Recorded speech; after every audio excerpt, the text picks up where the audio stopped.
This is the news of the day. It seems very eerily familiar to a year ago when Oklahoma and Texas bolted the Big 12. They were part of the beginning, just like UCLA and USC. One person said earlier that I think it was Pete Thamel, that he didn't think UCLA would ever leave because they are tied at the hip, or joined at the hip with the University of California as part of that system out there.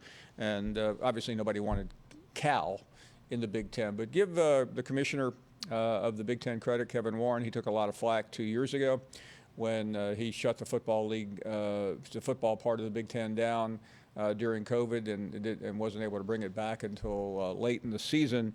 But this is a very wiry move, and it is clearly turning college football on its ear.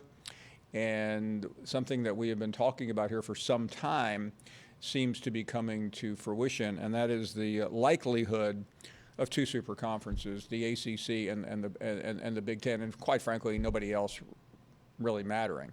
And if you're the ACC commissioner, Jim Phillips, you've been on the job a year and a half, you have to be beside yourself, because you helped kill the CFP.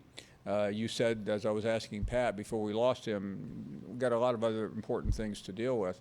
And now he's got to deal with the survival of the ACC, because they can't, obviously, unless they can talk Notre Dame into joining on the football side, and they have had no success whatsoever in that. And even if they get Notre Dame, they still have a weakened position. This was really a body blow. This wasn't the SEC. This was one of their alliance members. Remember last August when all three, when the Pac-12, the ACC, and the Big Ten all joined together to form this alliance to try to get better scheduling and a different voting bloc.